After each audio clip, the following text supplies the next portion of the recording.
Kalingap Dan at Kalingap Angel Joy nag-date. Kalingap Dan, first time kinabahan.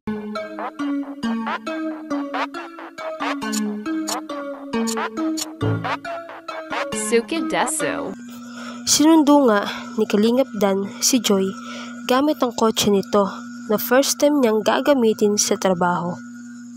Siyempre, kailangan magpa-impress dahil si Joy ang sasakay. Ibang-iba ang ngiti ni Kalingap Dan lalo na pagkasama si Joy.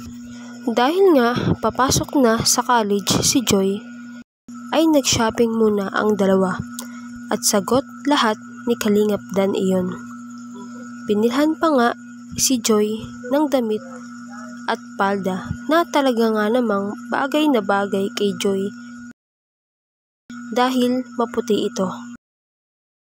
At yun na nga din ang suot ni Joy at hindi niya na nga ito hinubad. Alam kong marami ang nainis o nagalit dahil nagwakas na ang dadit o dandit. Pero alam ko rin na marami pa din ang sumusuporta na dadit o dandit fans para kay Medit itself at para kay Kalingap Dan. Dahil meron din akong nabasa sa comment section ni Kuya Rab na solid dadit o dandit fans. Pero sumusuporta pa rin siya sa tambalan na Danjoy.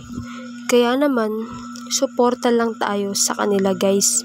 Kay Medit, kahit wala na siyang collab team, at kay Kalingap Dan na nagkaroon ng panibagong collab team. Suportahan lang natin kung saan sila masaya para makapagbigay din sila ng saya sa ibang tao.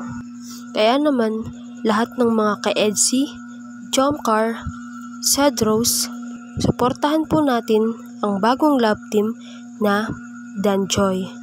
Maraming salamat po sa panonood at pakikinig. Please do not forget to like, leave a comment, share, and subscribe po sa aking munting YouTube channel. Maraming salamat po. God bless us all.